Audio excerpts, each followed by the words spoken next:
Dream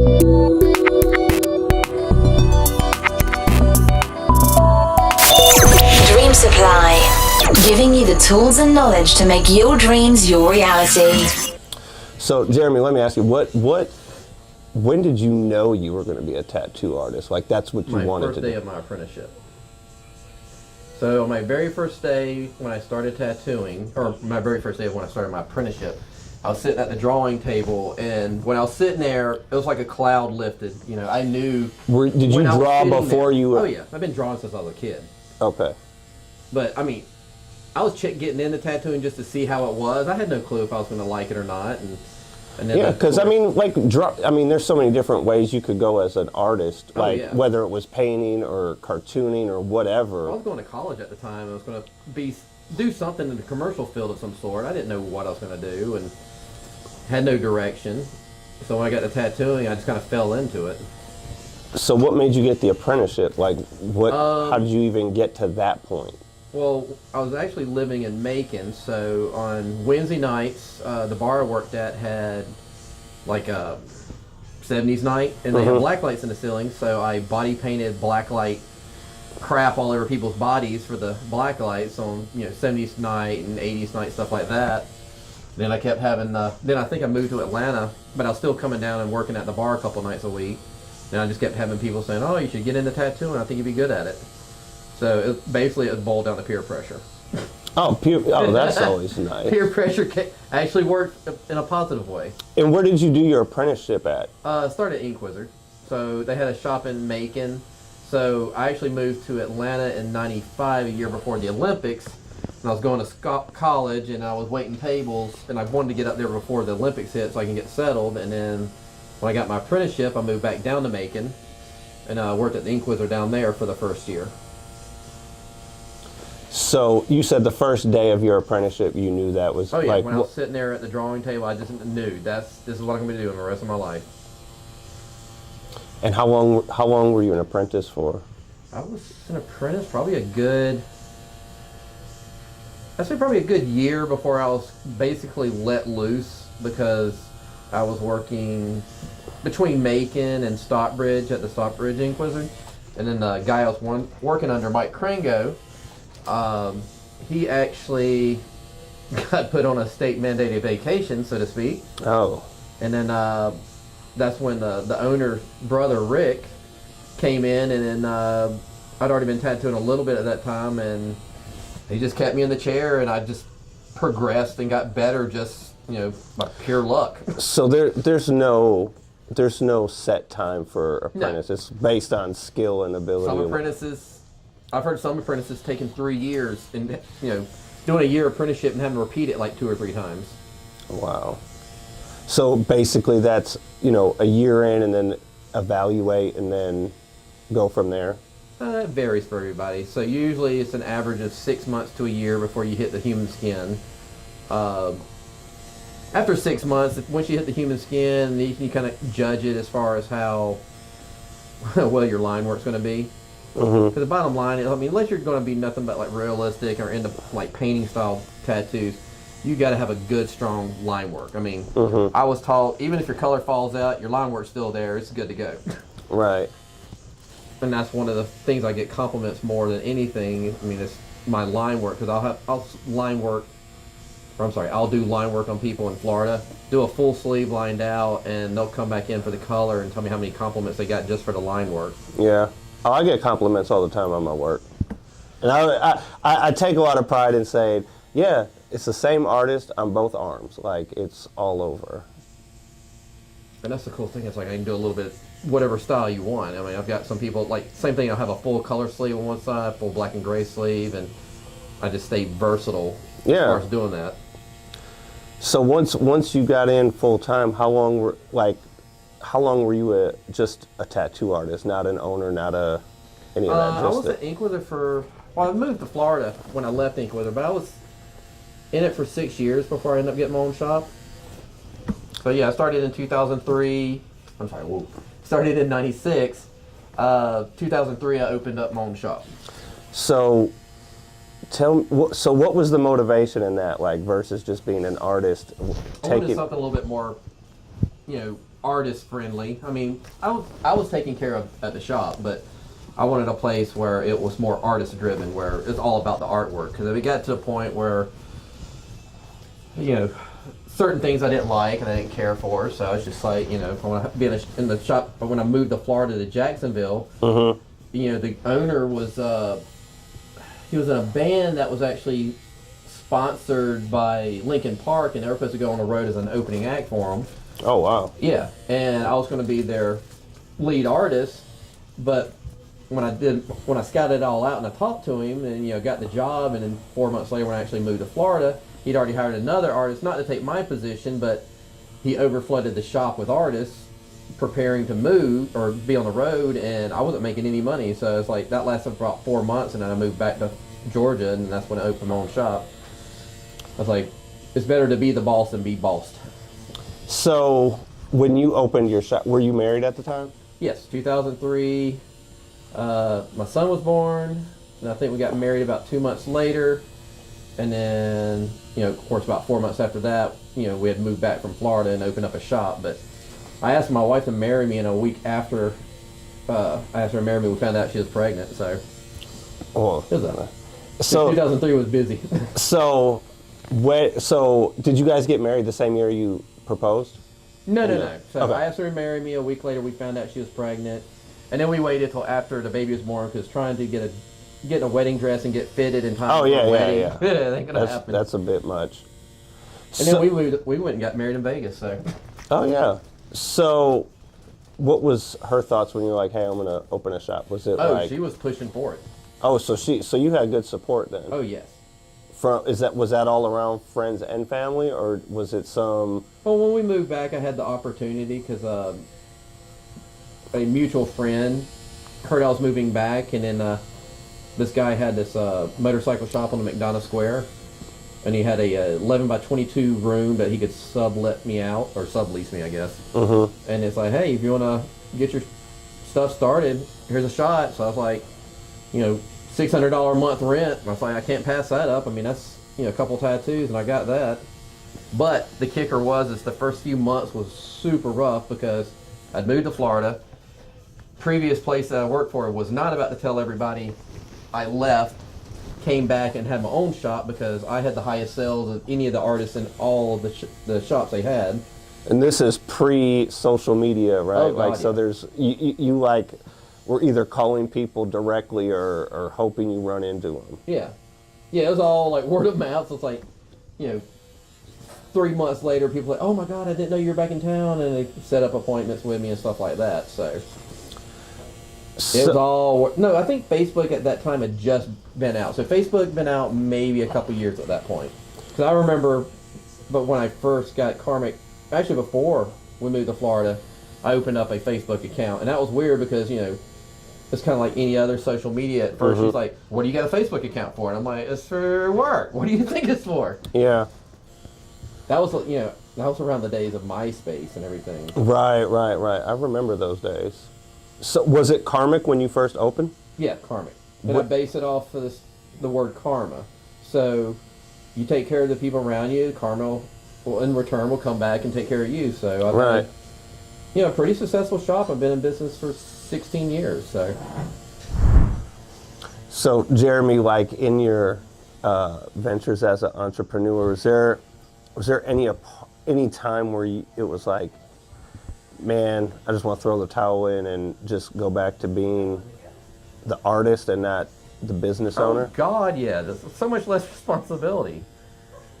But is it worth it? I guess at the end of the day, It's worth it in the end. I mean, it's taken time, like, for certain things. Like, I've got, like, since I live in Florida and I have to do certain things remotely, it's taken a while to figure out how to do things remotely to make it easier. And hell, if I'd have thought about these things beforehand, I could have been here and it been easier. Because, like, just like with our, you know, deposits, you know, everybody has a deposit card with the, you know, the bank account or the business bank account. So it doesn't give them any information. It just allows them to make a deposit, and that's it. Right. And that makes things easier. And of course, using the Square versus, you know, traditional credit card processing makes things so much fucking easier. But yeah, there's always the learning curve, you know, opening a business. So like when I tell people, when I dealing with stuff, especially if they're looking into opening a business, like, Square's the easiest way to go. It's a simple processing fee because, banks, they always have all these little fees for And it adds whatever. up really Yeah, quick. you don't realize what you're getting charged for. And then, of course, we went through an audit before, and same thing. It's like you can get hit with papers. You go straight to a lawyer. Don't even try to, because they're going to try to get you. I mean, it's just, the things I got hit for were complete wash and legit, so no big deal, but if you're not careful, you can get in a lot of trouble that way. Yeah. Well, I close on my studio on Monday. Oh, nice. So, yeah, it's... So you buying the building, right? I'm buying a building. And that's over there by the railroad track? Mm-hmm. Nice. So, yeah, so we'll start... So we close and then start the renovation on it, so... I mean, for the price is just kind of a steal. It would be crazy to go any other way, because like when I was talking to my realtor... You don't have to have a storefront for what you do. I mean, that is a storefront, but you don't have to be in the middle, Jonesboro Road, Jonesboro Road, or even like where Kohl's is and all that shit. Yeah. They wanted let's see, it's 400 square feet less than what I have here, and they wanted about $1,500 more a month on rent just because it's over there among all that other stuff. And I'm like, Well, one of my business consultants, and she's my realtor, she was like, I can't let you, like, because my build out, my renovation is going to be somewhere around $65,000, and she's like, I can't. Well, you got a lot of electronics stuff. Yeah, she was like, I can't let you put that into someone else's building that you'll never get that back out of. Oh God, no. So, so we found we got a steal on the property, and it's 2,500 square feet, and I'm getting it for $75,000. Yeah. In the land. So, I mean, at the end of it, when I'm all said and done, I'm looking at a monthly note when it's all built out and everything's done of like $1,200 a month. Oh, you're golden then. And that's that's including the cost of the build out. Yeah. Oh, hell yeah. So it just seemed like it made more sense versus going and, because I was looking at down on Jodico further, over there by 15th Street Pizza. Yeah. I mean, the 155. Well, it's right across from Community Bible Church. It's still right there on 15th Street Pizza, there on Jodico off the exit. But it was like the rent itself was $1,500, and that wasn't included. That and it was like there was a vape shop in there, so it was like bare. There was like there was nothing to work with. Like it had to be built out. Oh, the brand new shell. Yeah, it was a shell basically. It had like one wall in the back that created a back room, and that was it. And I was like, that's what she was like. No, you need to buy property, and then if you want to sell it, you can. We can flip this with it built out and everything you're going to do to it. You make the money back on it. Like it's not something you just dump the money into doing the build out and then someone else comes in, they could sell that. There's just like a lot of different complexities when it goes into the lease. Like they could sell the building and the owner could come in, boot you out at any time, and then you lost out on just different variations and stuff like that. Yeah, we've been pretty fortunate. I mean, I thought about buying a building before, but with this industry, it's like you really need a good road front, and the cost of a commercial unit, even a standalone building, which you had, it would be way too out of our ballpark. What do you feel like for your business it makes a difference on being on Jonesboro Road versus being on something that's not as busy? Well, we built up a good reputation, so I mean, even if this road is, it's busy traffic-wise, but it's not busy commercial-wise like it used to be. Right. But it doesn't hurt us any, because we've been here for so long. Like and if that's we what I moved was to saying. Jericho Road or something, even if we got into a good spot, it would probably hurt us at first because everybody's so used to us here. They wouldn't know where we went. Right. But now you have the social media where it's easy to reach out and let people know. You know what I mean? Social media makes it easier. Like if you did want to move, right. Something like that. If we were going to move, we would be posting as soon as we signed the lease and have at least 3 to 6 months notice to let people know and be posting the hell out of that stuff. But I mean, right now we're not going anywhere. 'Cause I mean, unless they build some stuff on this road, which I thought they were going to at one time, but they kind of stopped and stayed there on 81. Yeah, I don't know what's going on over here. It's just, well, they got all this land, but I think once they started building up over there by Coles and everything else, it just got crazy and crazy because That shit hurts. they got that they got that Game of Buster's going up. So What are you on? Beef nut. Ah, The backside of your eye. that motherfucker hurts. It's your whispering eye.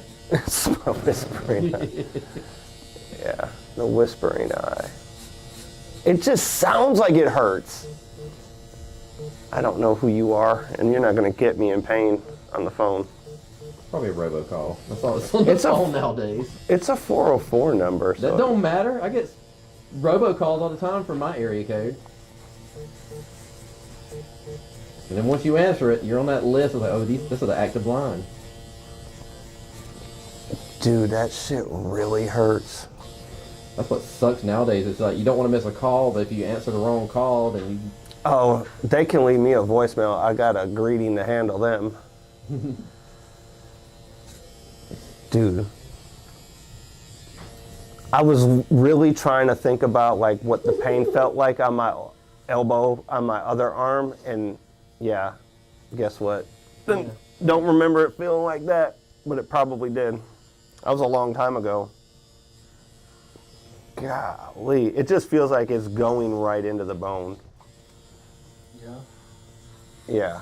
It feels like that You'll shit. dig your body up 100 years from now. You have a freaking eye bone on your elbow.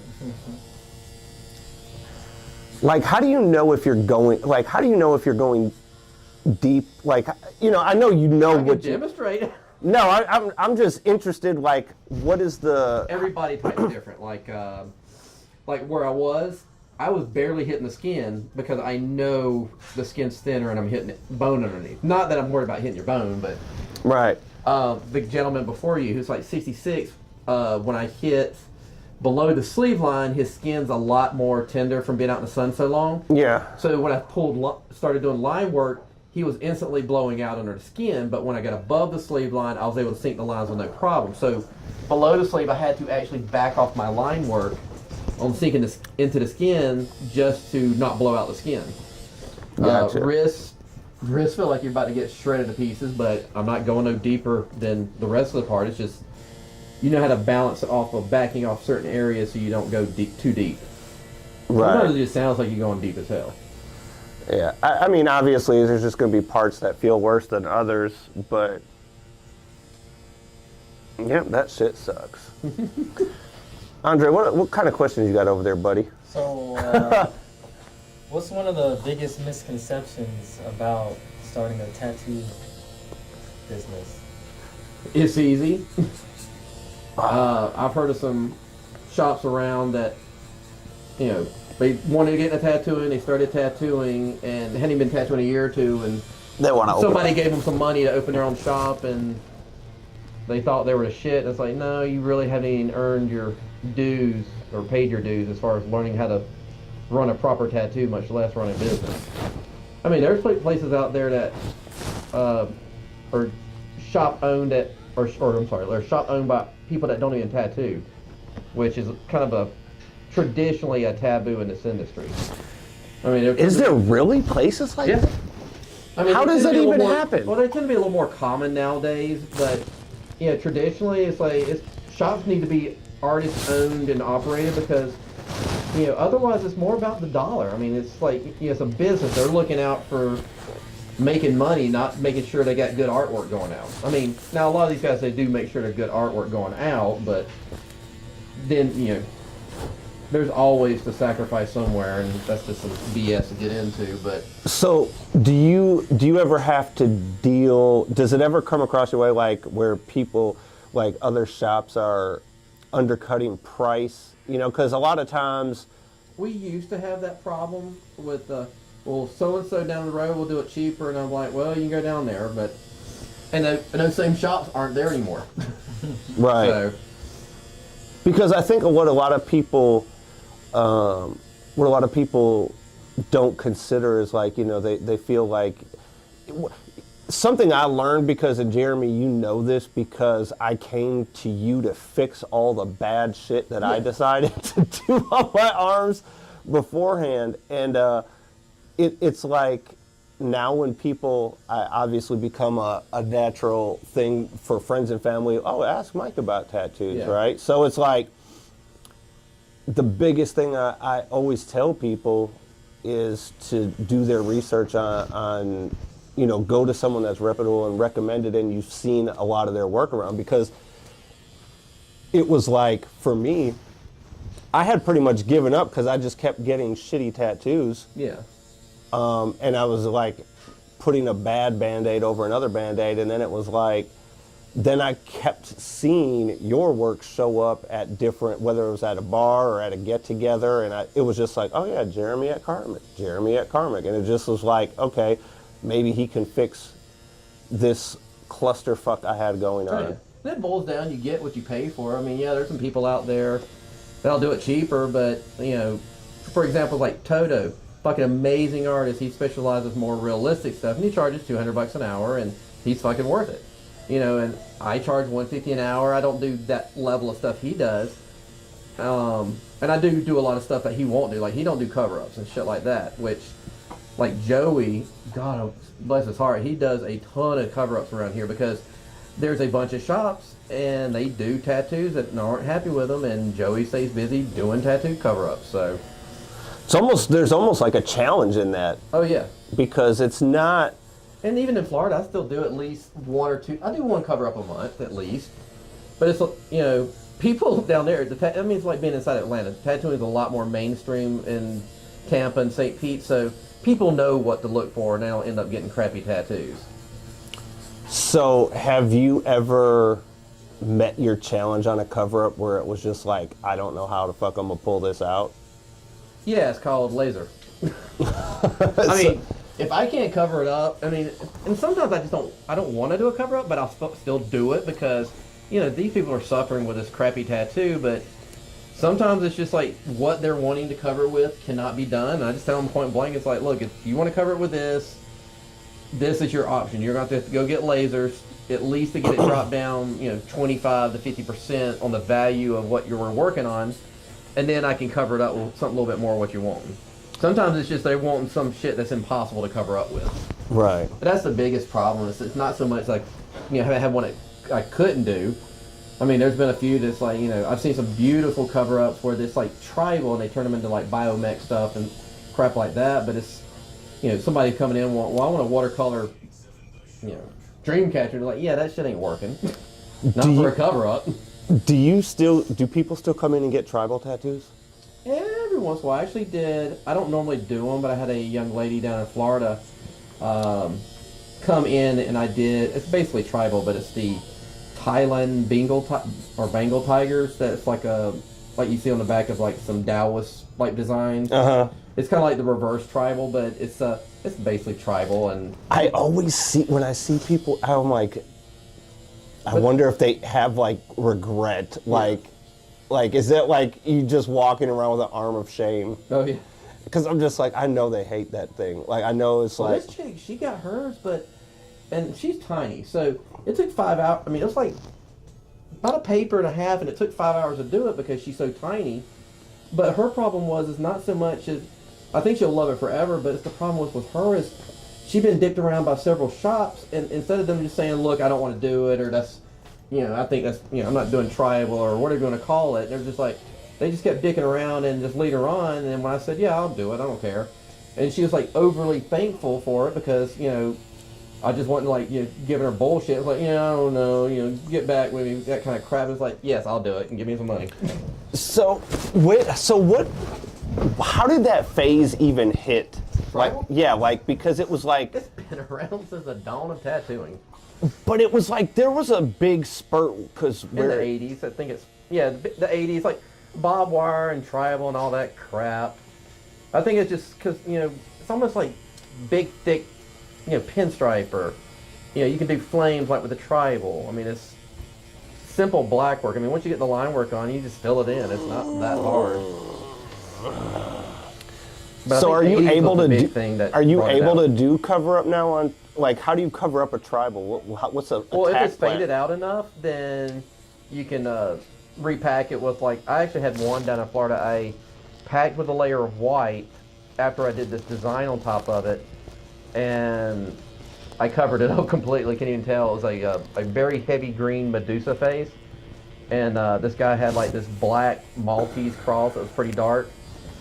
And once we did the line work, I just repacked everywhere where I was going to need lighter colors with solid white, just to kind of tint it. I mean, it didn't like take the black down a lot, but it tinted it down enough to overpower it with other colors. Sometimes it's just a matter of seeing who's the bigger boss as far as who's going to overpower what. Right.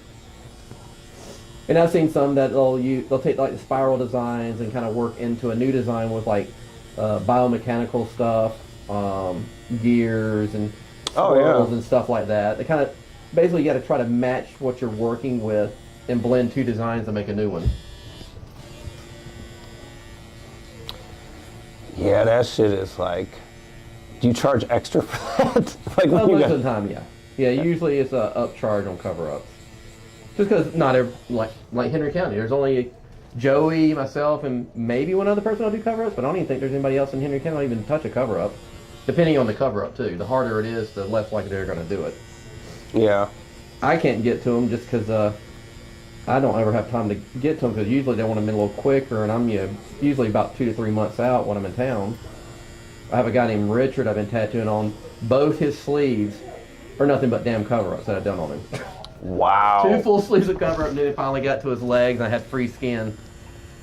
How the fuck do you have 2 arms full of cover-ups? Well, his left arm was mostly tribal, so I turned it to like some biomech, and then his right arm was a bunch of crappy old tattoos, and I turned it into a like a fantasy art piece. So I had like a dragon with scales that covered up a lot of the shit, and then had like bearded wizards, so the beard covered up a lot of stuff, and then underneath his arm we actually did a whole thing of chainmail and killed out a whole bunch of shit under his arm in one go. That actually came out a lot better than I was anticipating because it was just a mess under his arm. That's crazy. That's like a war story right there. Oh yeah. And he's a big guy too, so he's like, that's a lot of arm to cover. We're almost done with this one.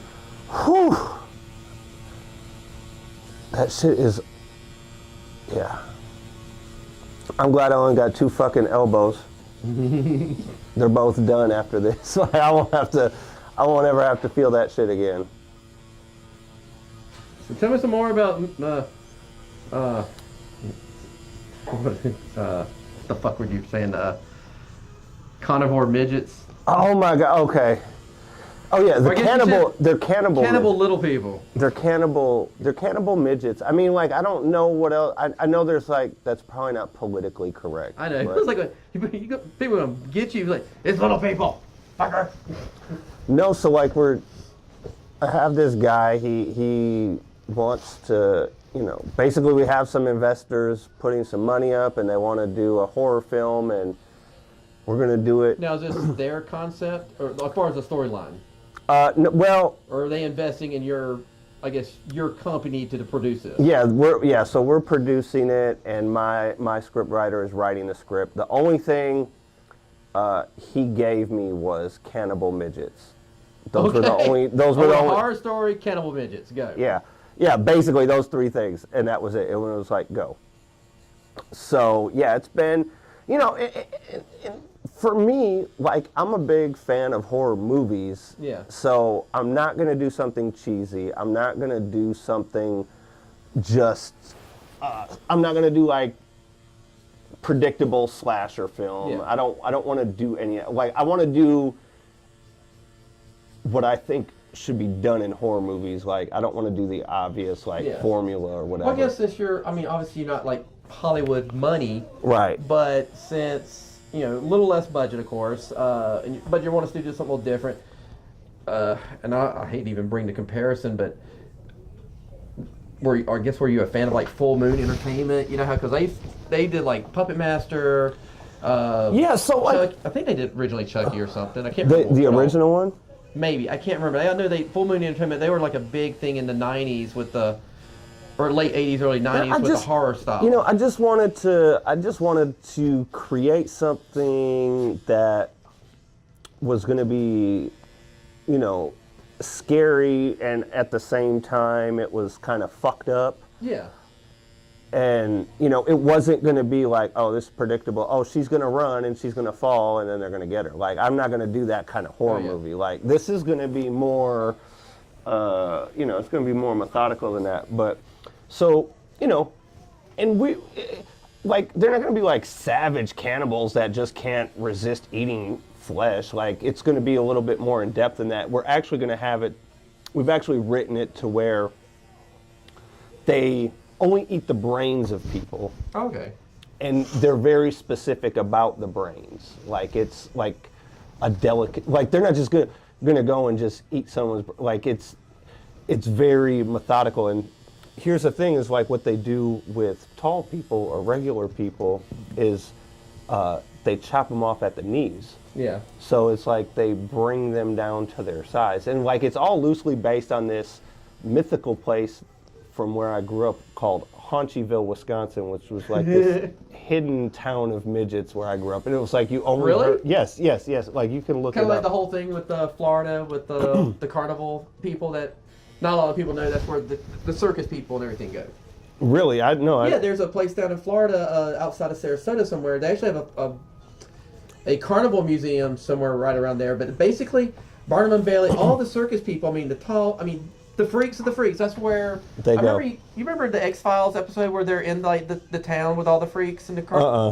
Oh, there's an episode in X-Files that's like that. But yeah, there's an actual town in Florida near Sarasota somewhere, but it's like all the circus people. That's crazy. So when they're not in season, that's where they go. They have houses there. They live there. That's their world.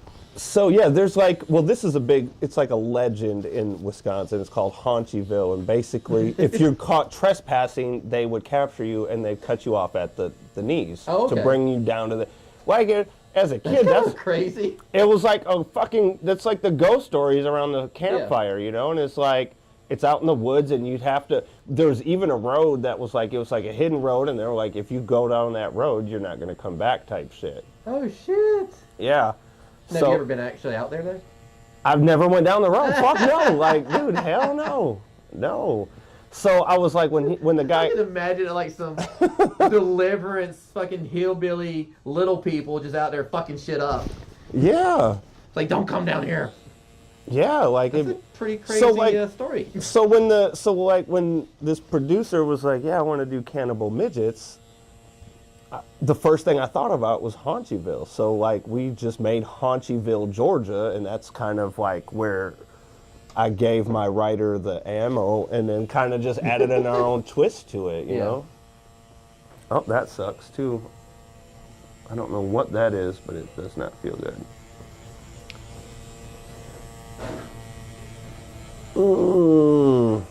Andre, you gonna get a tattoo, man? Not today. Well, no, I mean, yeah, I don't know, dude. There's probably better things that feel better. I don't know. It's a love-hate thing.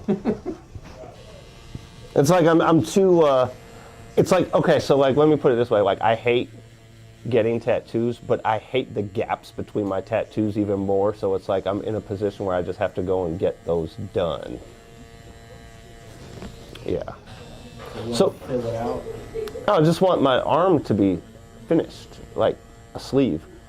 So yeah, that's pretty much. So here was the other thing too about that, Jeremy, is that we didn't want to give it away like that they were cannibal midgets. So we called it Children of God. Yeah.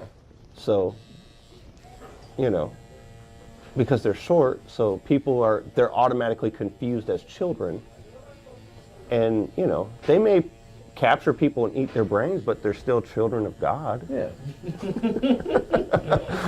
So, yeah. They're eating the forbidden fruit, the brain.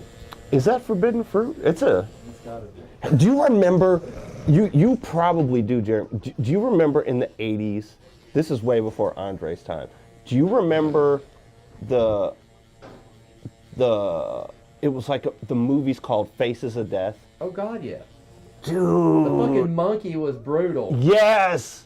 Dream happened. We had to wait till we've been in business for about 10 years, and then we finally made that try again, and it worked. We've been in Florida for 6 years now, so it's actually, we made our dream happen of being in Florida. So What do you like so much about Florida? Because like this was like the second stab at moving to Florida, right? Yeah. Like so. Well, it's just we're near the ocean. I cross the Bayside Bridge every day, so I get to see the beautiful ocean every day.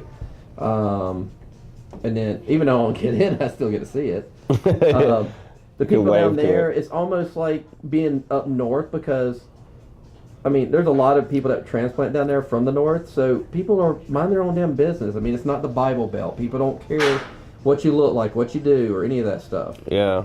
A lot more liberal, I guess, down there.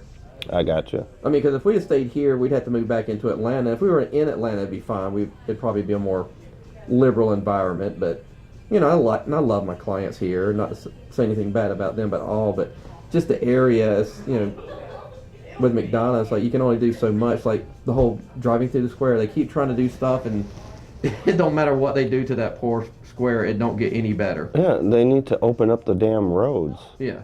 I mean, I would love to have a shop back in the McDonald's Square again because I like that vintage look, but yeah, the traffic is... Traffic makes it not worth it.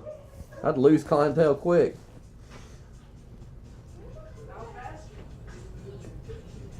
All right, next question. Next question. So, like, what are like the roadblocks to starting a business? Like, what gets in the way? Around here is mainly... I don't want to say around here specifically, but I guess in Georgia in general or certain areas, it's mainly because once you try to go to lease a space and you say tattoo shop, the brain instantly shuts off. Like, no, we don't allow tattoo shops here. For instance, can they legally do that? If it's in their bylaws, yeah. Like like over where Walmart is, they have Lowe's, and then that restaurant that keeps changing names and everything. Where the the Sports Clip and all that stuff is, that's all on Walmart property. They have in their bylaws that you cannot, in any of their places, even though it's not inside it, but it's on their parking lot, they can't have tattoo shops, they can't have karate studios, they can't have, if they have a business inside the Walmart, like an iPlace, they're not going to allow an iPlace outside on their property to compete with their own business. Wow. So, but of course you also have places that, like we looked at other places before trying to move, and it's like, no, well the property owner, because most of the time the property owners in these areas are a little older school or we're in the Bible Belt, so to speak, so they don't want anything to do with tattoos because they still have the mental thinking that tattoo shops are a bunch of outlaws and hooligans and shit like that. So that's one of the biggest obstacles as far as finding a place that allows you to open. Now in Florida, you got money, they don't care. They just want, you gonna pay, hey, you pay your bills every month? Yeah. All you got to do with them is just get through the health department, get past their asses. That's about it. So, did you have any challenges like with, like when you had to start taking on like the business piece of it? Do you feel like it ever hindered creativity, like because you couldn't spend as much time focusing on being creative, especially like when you were learning the business piece? Yeah. Did that? And how did you figure out a balance? No, I think anything that suffered, it wasn't necessarily the art. I think the one thing that suffered more was the personal life, because I have to do this in order to make us money for us to live on, right? And then you're still having to, take time to draw and do stuff and get ready for clients because it's a balancing act. That's the hardest part, is that you're just balancing, the art aspect of tattooing, your family life, and running a business. The running the business, not so much. I mean, you could usually narrow that shit down to at least one day a week, or like right now, I sit down about twice a month and balance the checkbooks and bill all that crap. I mean, I still do payroll every week, but like the major part of it I can do like once or twice a month. Right. And it's like I have a shop manager, he sends me the inventory, and I usually, if I have to make orders and everything, usually about 2-3 hours tops, I can knock everything out. And most of the time we got it squared away where we order enough crap, so we don't have to do the ordering like once a month, which makes it so much easier. Tell you one thing, modern day with Amazon and everything else, So much easier. Sam's Club, free shipping, because I got the Amazon, or I'm sorry, the Sam's Club business account and all that stuff. You just order it and go. So how many all-in years, Jeremy, have you been tattooing? September will be 23 years tattooing. So how do you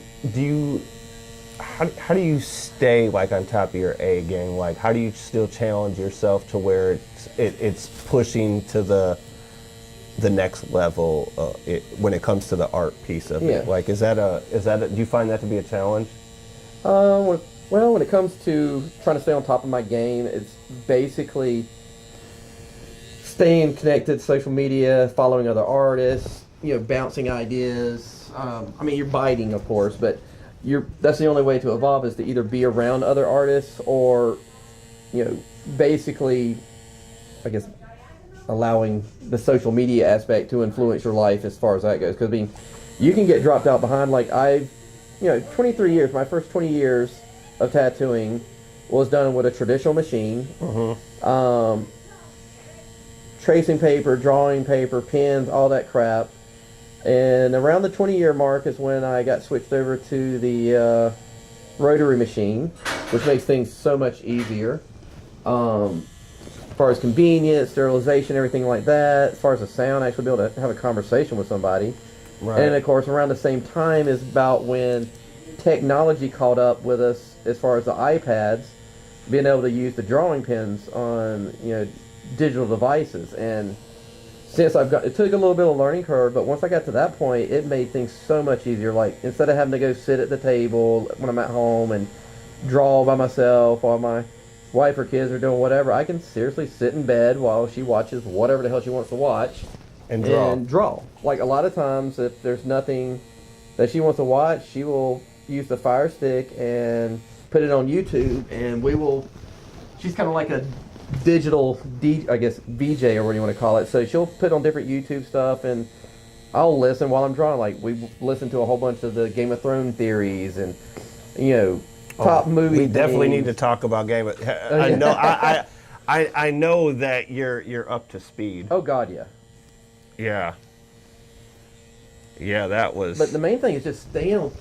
Don't get left behind. I've seen so many artists that after a few years, because you have to evolve, right? Yeah. Like, you can't if you're gonna have to evolve. I've seen so many artists not evolve. They get to a certain point and think they don't suck, and they think they're the shit, and they get stagnant and kind of get stuck in a rut, and their technique and everything of stalemates,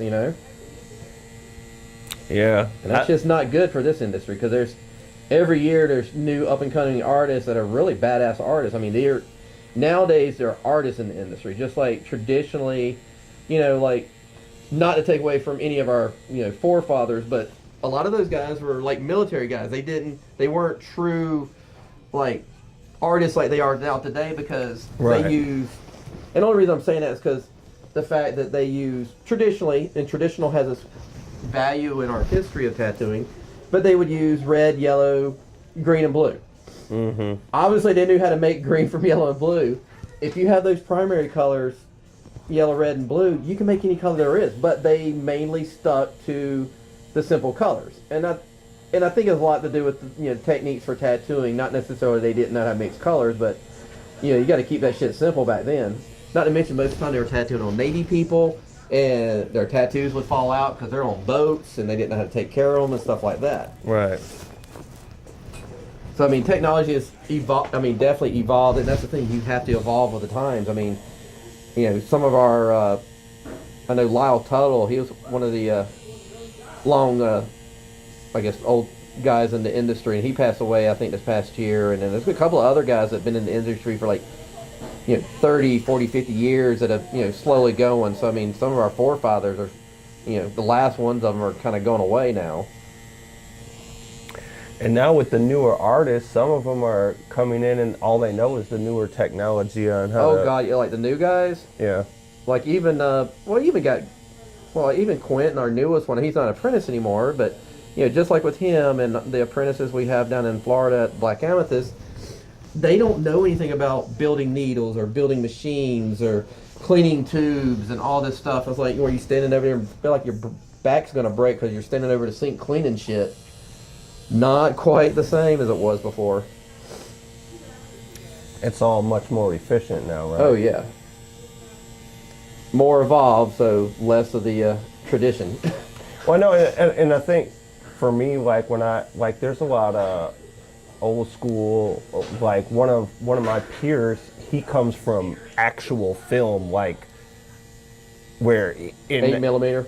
like he legit, like his dad owned like they had like this small movie theater in this small town when he was growing up, and he literally had to cut film. Oh shit. To run it through like he was having to cut it, like, and part of the education piece that he gave me was that, you know, like when the software that I use, because I only come from a digital background, and all the titles and all the different things they all derive from the actual film world where they actually had to, you know, so it was like the name just stuck with it, even though it moved into a digital format. Oh yeah, about like the style that they do to make the film do the certain things. Yeah, it's like, you know, certain cuts are still those particular cuts. Cigarette like burns and all that shit. You'll see those in digital things, like when you're, like, yeah, even like iMovie has like you make it look like vintage look with the cigarette burns and all that shit.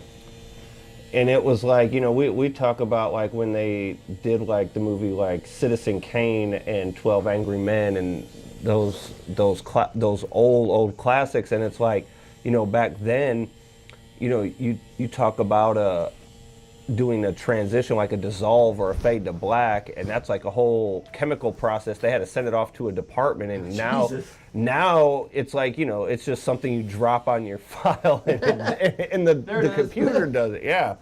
So, you know, like that was you know, those things were special effects back in the day. You know, so it's just like, I think it's like that with any art. Like if it's something that, you know, that someone's doing professionally, not just a hobbyist, like you have to constantly evolve to be relevant. Like, you know, I think a good way to do that was like, well, obviously you could do that through social media, but also just surrounding yourself with different levels of artists from different backgrounds and different. For especially like in my field, like there's just going to be a wide gamut of things, and I'm sure the same way on yours. Like, I'm sure you get, like when you go to the tattoo conventions, you kind of get to mingle with artists. For, you know, it probably varies from coast to coast. Yeah, depends on the convention. Yeah. Yeah, I did the Atlanta convention I guess a month or two ago when I was in town. How was it? Well, my booth was put next to Dino Cook's because, you know, we two have been in the industry for a long time. Other than that, I didn't know one damn person there. Most of those people, I'm guessing, were from either out of state or people that have been tattooing less than 10 years. I had no clue who these people were. So, I mean, a lot of talent, but I did not know any of them. I mean, but that's also different where you go to. Like if I do the convention in Tampa, I will see a dozen people I know because of being moved down there, you know, and the supply place that we use is actually down there. I'll run into people, and then I'll, like at the supply place Kingpin, I'll like introduce myself, like, hey, how's it going? My name's so-and-so, and you know, every once in a while they'll be like, oh, I've heard of you, or yeah, you work over there, and I'm like, yeah, and because that's the thing is, I've been, you know, in St. Pete, just putting out that certain quality of work, you know, with my bright colors and solid line work. They're starting to recognize that shit, which is nice. Yeah, and I think that's definitely one of the. Because it's always nice to have one of my clients come back and like, yeah, I was out so-and-so, and the guy an artist that works at this place saw your work and was really impressed. I'm like, cool. No, I think like the last tattoo that I saw that said, okay, I got to go see this guy, Jeremy. It was like you did this, it was a tattoo of a motorcycle engine, like a twin engine on a. Oh, yeah, I know what you're talking about, yeah. And it was like, dude, I was looking at like a fucking picture, like the chrome on it was like, you definitely got your color shit down for sure, like without a doubt. Like it's the best I've seen around. Well, thanks. More problems. You tell them we're gonna send Arya to handle this shit. I know, right? I don't know about Arya Stark. Hey, Ash. Hey, I'm getting a tattoo at the moment, so I couldn't really text you back. But are you asking? Are you asking who puts the credits at the end of the film, or who does? Yeah, I have to do that. Okay, good. Because there's like Ashley Washburn, which I'm not going to go through the trouble. I'll make notes and I'll update Gorilla when we wrap. But there's like, I just want to make sure everyone gets credit, and then also they're in there under the correct name, because they will get pissed the fuck off if they don't get IMDb credit, especially if they're actors. Yeah, no. Well, I think Clayton has updated IMDb currently. I don't. They add themselves, right? So that's not really. No, but we just need their. Yeah, they're able to add themselves to it. Okay. They just need to make sure that they get you, like, all I need from you is like an Excel spreadsheet, like with their names and their role, or their name and the job they performed on set. Mm-hmm. Yeah, I'll probably go back to call sheets for that one. I mean, there's so many people. This has just turned into like craziness. I think you should have also gotten a call from a guy named, hold on. His name was, I got one call from a guy. Louis Garcia. Didn't hear from him. You may be getting a call, so this guy Matthew hit me up. His nephew is starting film school and wanting to like intern, I guess, or something like that. And I just said, well, if he's available this weekend, he can come out and, see if set life if he's about that life. So I just gave him your number. I don't know. He said he would be reaching out, but Okay. just FYI, so you're not completely like caught off guard, like if he does call you. Okay. That's cool. Yeah, I'm having people call me a lot that I don't even know, because I forget I'm putting my numbers going in all the emails. Yeah. But yeah, I mean, we are staffed up. I think Sunday too, which a lot of these people, once they come out and see how great it is, they'll probably just want to come back. But oh, yeah, you're starting to sound a little confident there, Ashley. They will. I mean, I'm sure they'll just want to come back out. Like Justin, I mean, he's great. I really look forward to working a lot more with him. But yeah, a lot of these people, they don't have a whole lot of experience, but I don't really need that, I especially don't need that because I don't. So I don't need some PA coming in here, We need, hey, Ashley, we need a Starbucks PA. Hey, I'll be an OSA for you. Old side asshole. I'll say that. We need a Starbucks PA. That's what we need. We need a Starbucks PA. Runner. Keep going to the store. Yeah, I'm not even sure what these people are going to be doing, but Oh, trust me. there's certainly. We will find That's work what for I was them. saying. I can like put a few over to help. What's his name? Gary or Richard or something. Huh? The sound guy that we have. Oh, his fuck. name is something different than Hold on. his email. We got a new sound guy? I think it's Gary. No, that his last name is Gary. Oh, okay. Or his name is James. James Gary. Yeah. So I figure we could put, because we've got Justin as second AC, Andre Beckham. I don't know if anybody can do like the gaffer or key grip. Is that like, do they need to know about that, or could we just Yeah, Grip is going to have to know how stuff works. Like, okay. they're going to have to know how to do, they would have to know how to operate C-stands and that kind like whether it's... You never know, they might. I mean, we can find out. I mean, it's not rocket science. So I mean, we'll get them up to speed on stuff. Yeah, because I still have people like emailing, so I went ahead and added. We've got 1, 2, 3, 4, 5, 6, 7 TAs. Shit, that's good. Yeah. You want some chest pieces on you too? Fuck no. That's what that like to scatter throughout your arm. Oh, I thought you meant chest piece. Like, No. I was like, no, I don't want I to. already have the king and the pawn up there, but I was going to turn out a couple other pieces I already have ready for you to go, just to like kind of scatter, not the whole thing, but just like little pieces. Yeah, I'm cool with that. Okay. Yeah, I like that. Sorry, Ash, I'm in the middle of getting get my arm finished. But yeah, no, I think that's cool. What time are they going to be there? What is their call? 8:30? Yeah, 8:30. That's when I'm getting there. Okay. Yeah, I think, yeah, I think we'll be good. So, yeah, that's all I got. Okay. Well, I will see you tomorrow at 9. Okay. All right. See All you right. then. All right, bye. Bye.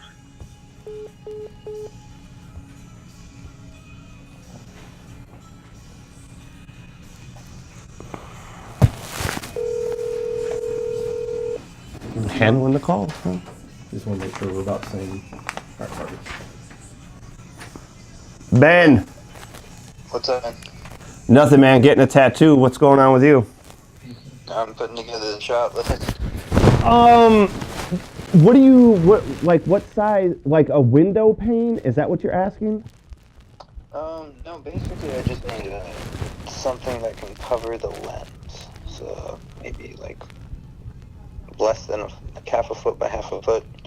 Because what my idea is, I'm gonna put it in front of the lens, Uh-huh. and then the makeup lady can like powder the plexiglass plate, so it looks like it's like covering the lens with powder, but it's not actually doing that. Oh. Yeah, so if I just got some plexiglass from Home Depot, would that do it? Yeah, that'd be perfect. As long as it's completely see-through. It has to be like transparent. So you don't want it frosted? Yeah, no. I'm fucking with you, man. I'm fucking with you. Yeah. I'm actually headed to Home Depot after this appointment, so I can pick that up. Sick. Wow, that was perfect. I just realized, what the hell's hit my foot? And I'm like, oh. That's probably something we could probably use in the future as well, right? Like, I mean, that's probably something like. Yeah, I would just hang on to it because I've done a couple things like that before. Like I did, one, I was having somebody sign a paper, but then what I had them do is we just put the plate of glass over the lens, and then they signed the lens, so it looked like they were signing a piece of paper. Yeah. And then, So what do you think? Should I just get like a 12 by 12? I mean, yeah, you can get it as big as you want. That's what she said. Yeah, you're not wrong. All right, yeah, I'll see what they got, and I'll make sure I'll have something there tomorrow. What time's Home Depot? Sounds cool. 10. Wow. So, all right, man. I'll see you in the morning. All right, dude. Later. All right, man. Ciao. Dream, imagine, create. Follow Michael on Instagram at directedbym3.